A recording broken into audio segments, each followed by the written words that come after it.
All right, everyone. Hey, welcome to another exciting episode of the Caregiving and Entrepreneurship Reimagined podcast. I am your host, Melissa Miller.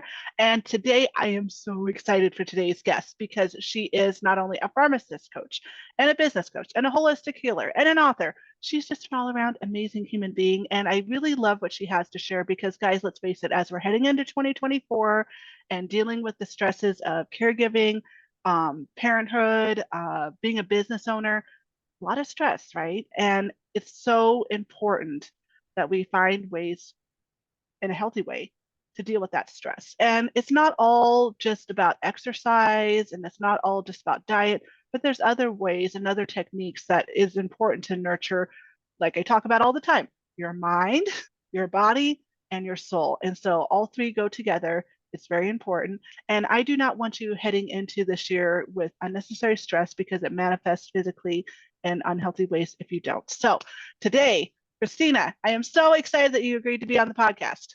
Yay, and you're my first podcast of 2024. I'm so Woohoo! excited.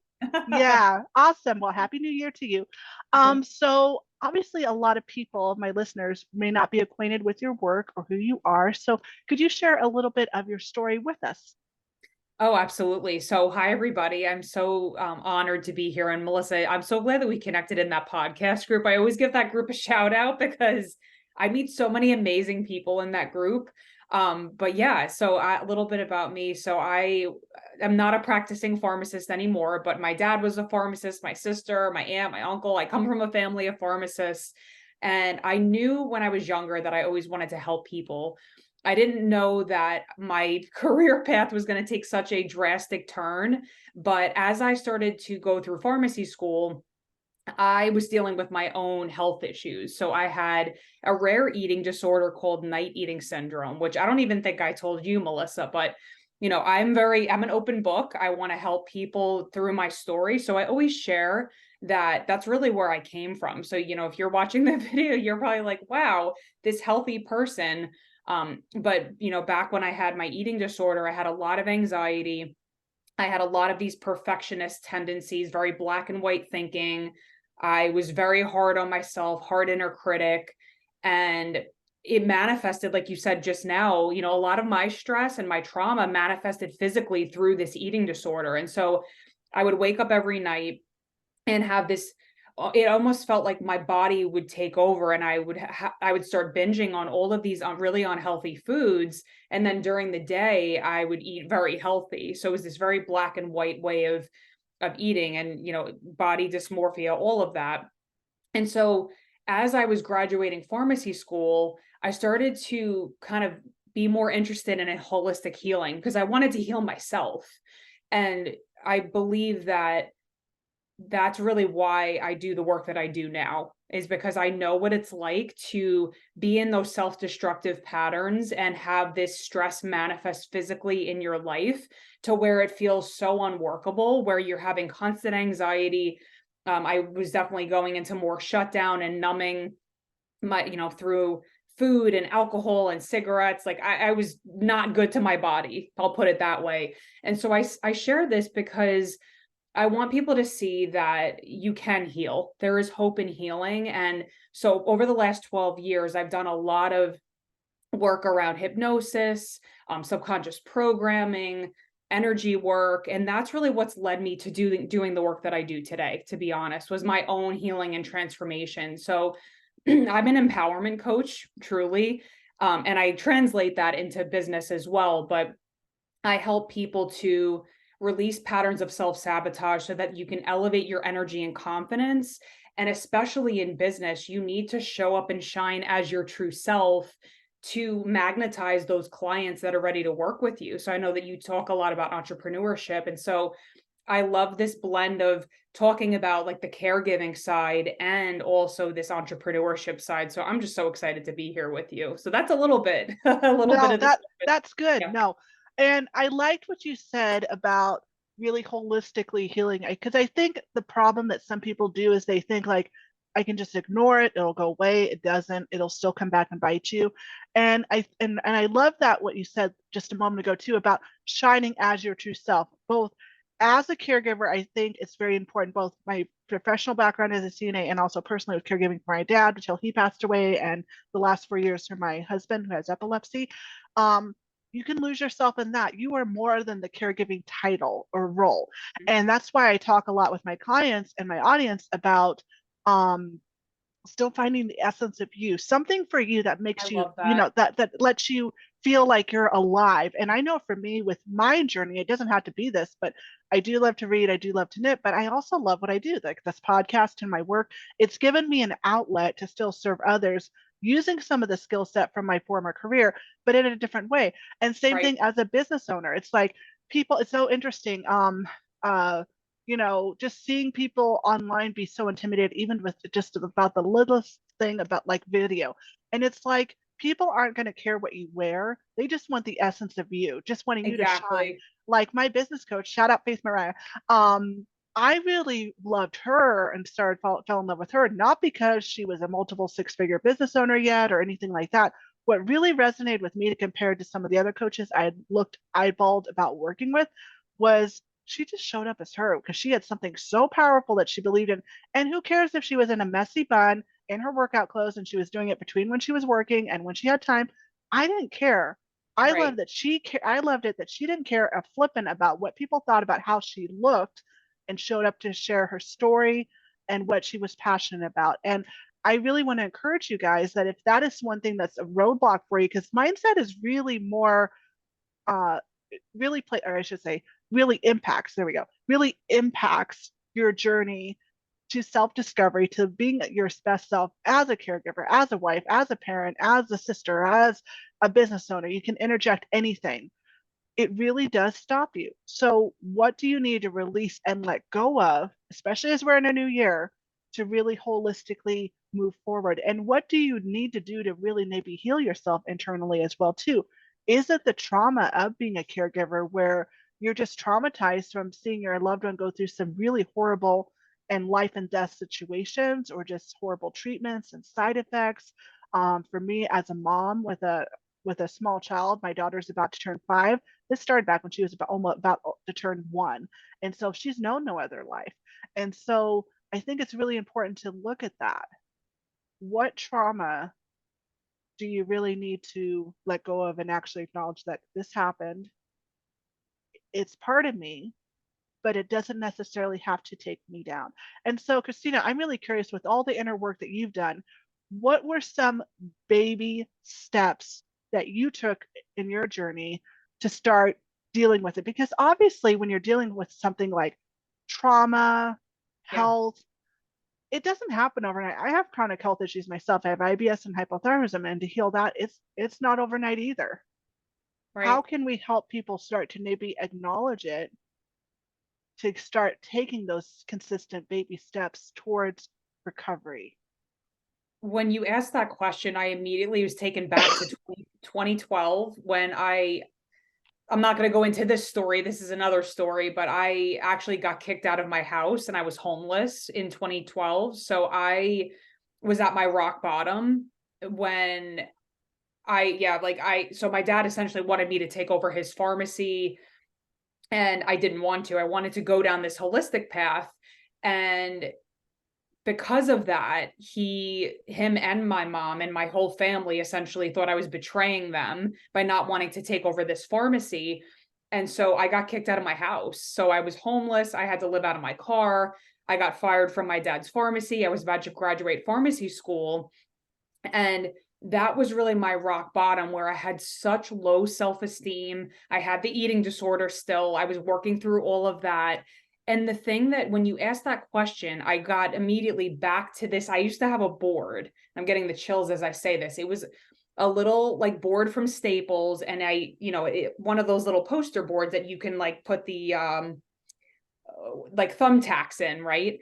And I Yeah, have yeah, yeah. this affirmation and it said, I trust myself, I love myself. And when you have two thoughts that are positive, you can't think a negative thought. And so I started with that. As simple as that sounds, like I trust myself, I love myself, because I was dealing with so much abuse and verbal attacks, and just it was so bad.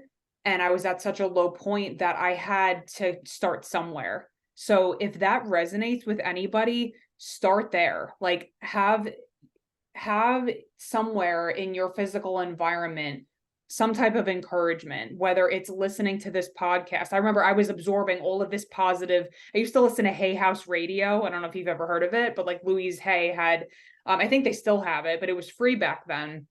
So I just started absorbing all of this positive content because I had so many negative competing voices from, when you experience trauma, you replay things over and over again in your head. And so I was like having all these memories and PTSD and everything that was happening. So I started literally filling my mind with things like that, like affirmations, listening to positive podcasts like this, just kind of like filling my cup with things that could get me out of this hole of just such a low place. And I think when you start doing that and you move away from that toxicity, then you eventually start healing and you start to cultivate that seed of self-love. Because I didn't have much of that. Or like I said, I was abusing my body. I was smoking cigarettes. I was choosing the wrong men, or just all of those things. And so wherever you are in your journey, this is going to help, right? So surrounding yourself with support. So like you said, you have a coach. I have a nervous system coach that I work with that helps me with these trauma responses that come through. So support, books, podcasts, coaches, all of that is only going to help you. And so where are you investing your energy is what I want to ask the listeners here, because we can either deplete our emotional bank account through, plugging into different, are you comparing yourself? Are you, following certain social media accounts that you want to declutter? Like this is a perfect episode for the beginning of 2024, because think about like, where are you putting your energy and what can you release? I love how you said that. Are you going to unsubscribe from some newsletters that maybe aren't resonating with you anymore? Or can you set boundaries with somebody who, is calls you every day and it complains to you for an hour on the phone? It sounds so simple, but those little tweaks give you back your energy, and it's going to help you not be so like heavy, feel energetically heavy or burnt out, and that's going to only help you. So I would recommend that. No, that's good. And I really love that you mentioned about deleting, blocking, boundaries, are such a huge part of our self-care, even as something as simple as saying, you know what, I need 15 minutes to myself right now. I need a break. Right. Or calling a loved one and saying, you know what, I need to get out of this house. I'm about to lose my mind. Because as a Yeah. caregiver, we're caring for somebody. And as a mom, I'm a stay-at-home mom too.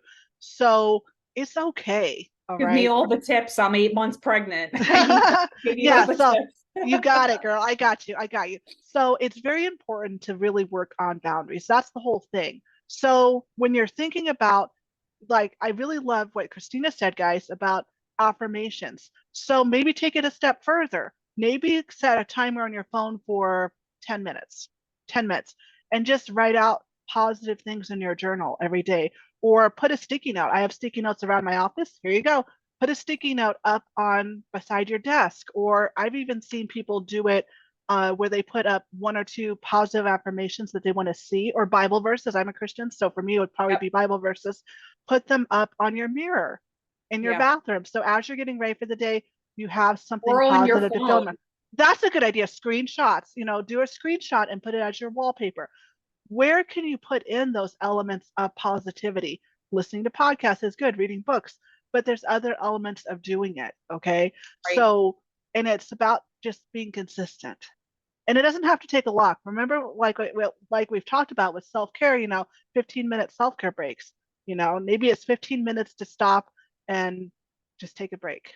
Like you just need to go I outside, take a few deep breaths. Maybe it's 15 minutes to journal in the morning. Maybe it's 15 minutes to just grab another cup of a hot drink and just sip it luxuriously and breathe before you tackle the next thing. Or putting in a 15-minute break if you're a business owner. Okay, you have one call. Okay, put that buffer on your calendar. Like your calls go, or maybe your calls only go 30 minutes with a client. Okay, put a 15-minute buffer to be able to go to the bathroom, get a drink, refill your water bottle, grab a snack, and then go into the next one. boundaries Mm-hmm. and interjecting them throughout your day, more than one. I'm not, it's not like a 9 to 5, guys, where you just sit, you get an hour lunch break, and then you have to go for the rest of the day. You have control as a caregiver and as a business owner to set a schedule for yourself that works around the chaos that you have. Okay. Mm-hmm. So I want you thinking about that.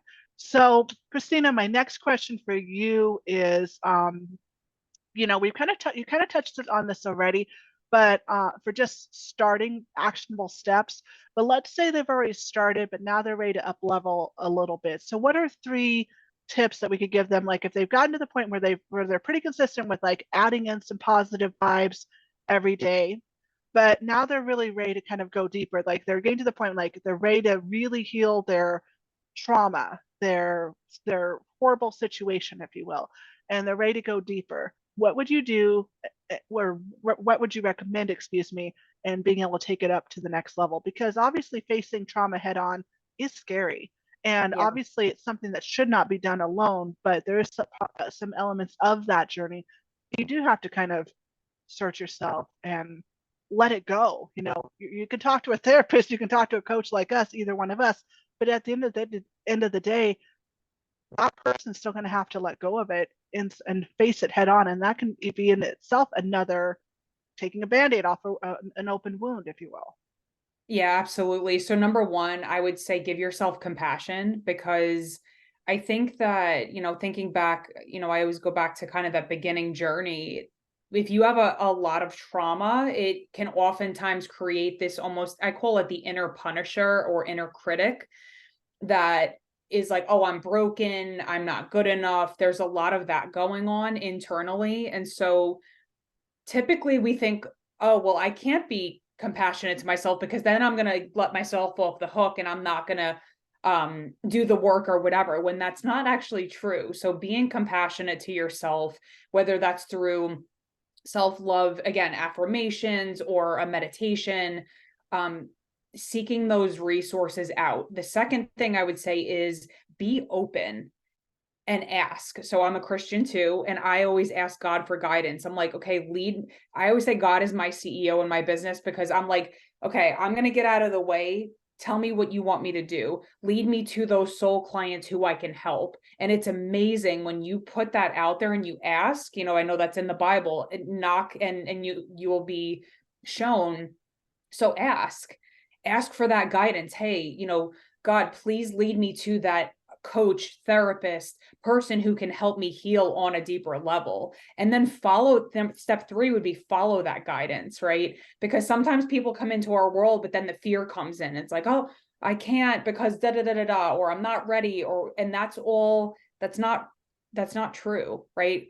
God wants you to heal. So follow that. If you come across a coach, just like you did with your coach, and I love that you highlighted how authentic she was. I actually just, if you go on my Instagram, you'll see I had speaking about not caring, I didn't match and I was dancing and I'm 8 months pregnant. So I have this big belly. So I believe in that too. So if you're resonating with someone like that, message them and say, hey, I'm curious about your packages. Like, I'm looking for X. How can you help me? So that's what I would say for those 3 things. Yeah. And I would say too, just with releasing it, part of we've talked about like with my self-care, spiritual reconnection, thought management, emotional release, and movement throughout the day. So physical, mental, emotional, and spiritual self-care, mind, body, soul. So if you are, even if you're not a Christian, but you do practice a certain faith and that faith has fallen by the wayside, another thing that can help is reconnecting. Have that one-on-one talk with your pastor or leader of faith. Get back into weekly activities with your congregation, because building those meaningful networks of spiritual community, that can really help you too, because sometimes that's what you need more than, say, the therapist or the counselor or the coach. I mean, they're important too, but sometimes it's as simple as that. I know for me, taking time to do that, like last year, one thing I don't regret is working with one of my Christian life coaches and investing in her intensive. It was a big investment, but I don't regret doing it, because now that content is mine for life that I can access. And it's just great to be able to have, and the tools I've learned and how I do my Bible time is so helpful. It's something, it's a skill I've Yeah. learned, and it's really helped me take that relationship with the Lord to the next level. Mhm. But it's still something that needs to be a thought throughout my day. And again, whether it's practicing your faith, doing devotion or meditation or whatever your spiritual beliefs are, it doesn't have to take a lot of time. Like I said, 15-minute breaks, or 15-minute breaks, or right in the morning. Maybe it is being setting the boundary of like, okay, I'm going to stay up 15 minutes after my family goes to bed so I can have that quiet time. Or I'm going to get up 15 minutes early before I start my day, before I start the laundry, the dishes, and get my kid off to school. That's what I'm going to do. Okay. It's okay to prioritize yourself first so you can fulfill the role of being a spouse, being a caregiver, being a mother, being a coach, or whatever you do in your business if you're an entrepreneur and you're listening to this as well. If you don't keep your cup full, guys, you're no good to your children, you're no good to your spouse, you're no good to your clients. They Yeah. want the essence of you. But if your cup is empty and you're running on, or if you use the analogy of an empty gas tank and you're not if you're not consistently filling that gas tank, car's not going to go anywhere, guys. And you're going to be dragging yourself throughout this year. And that's going to lead to more chronic health issues because it's a gateway, guys. If you have one chronic illness, automatically you lots of times get another one. And that's very much the case with me. I had hypothyroidism for over a decade and then I got IBS. It happens. Did I do anything wrong? No, but you still have to take care of yourself. Okay. Well, I think though, even with that conscious knowing of I know I have to take care of myself, the subconscious mind is 95% of why we do what we do every day. So as an example, I have a really good friend who I love dearly, and she is constantly getting sick and taking care of everybody else because that's unconsciously how she gets her worth and her validation. And so there are these sometimes multiple parts of us that are pulling, like, yes, I know I need to take care of myself, but sometimes, as an example, keeping busy is a trauma response because we don't want to feel the uncomfortable emotions or replay the memories of what's Mm, happening. So I think that's really where the deeper nervous system work healing comes in, because that's where our trauma is held in the body. And so as a result, that's why we have these coping mechanisms, just like, like I said, keeping busy or taking care of everybody else, because sometimes guilt seeks punishment. So if that person feels guilty, they're going to keep repeating this pattern, even though they cognitively know, oh, I should be taking care of myself. So I just wanted to kind of put that out there too, that mm, maybe you're like, I know I should be taking care of myself, but then that subconscious part of you, and you might not know why, is pulling you back to these old patterns. And that's really where nervous system work, subconscious programming comes in and can really help align those two things so that your subconscious mind is on board with your conscious, and that you can actually get to that goal of filling your cup. right. Well, and that's where I like to say to give yourself a break. It doesn't mean just giving a break in terms of like stopping, but maybe it is doing something fun, doing something for you. So that's where your hobbies. This is where I like to interject. What is something that you were passionate about or love that you were consistent with prior to your own health crashing or your loved one's health crashing that has fallen by the wayside? For me, it's been knitting. And I actually just finished a blanket for my niece. She just had a beautiful baby boy. Congratulations, Tyler and Jamal. I love you guys. And finishing that project felt so good because Mm, I was reconnecting with something that I've loved since I've been knitting since I was 10 years old. And so, wow. and I haven't actually knitted consistently for gosh, 5 years, because for at least 5 years, I would say, before my daughter was born. Because it's been so busy with my business, trying to build my business and my husband's health, and then my dad's health up until he passed away. So taking time to pull out those knitting needles and start doing something for myself has been healing because I'm still also getting to serve someone else, but with a different talent, a more creative talent. It's Mm, not work mhm. related. And that's not techie.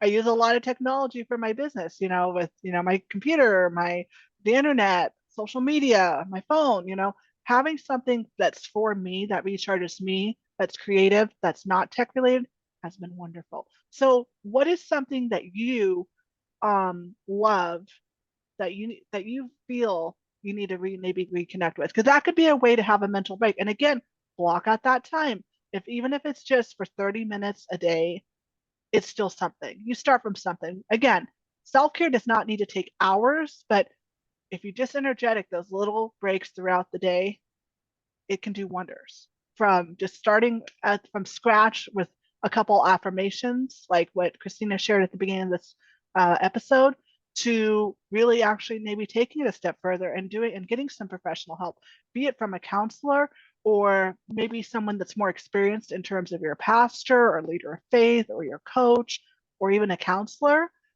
Again, counseling is still a good resource, guys, because they're trained to deal with trauma.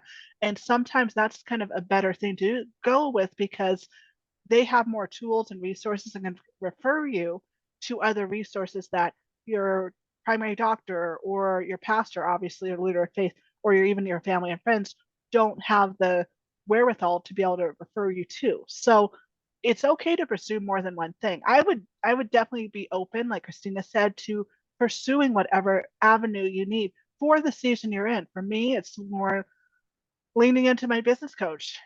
She's been great with helping me with the business to get that under control and giving myself a break and going, Melissa, you've been through a lot the last 4 years. I know you really want to move forward, but it's okay to pull back, you know, to Yeah. to breathe and give yourself some breathing room because of all the trauma there.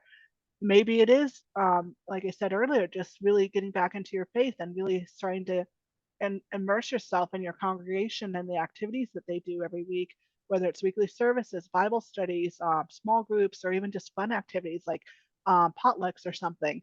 Or maybe it is just because there is so much going on and you're just needing someone that you trust in a more one-on-one setting. Call your church office and schedule a one-on-one meeting with your pastor. It's okay to do that.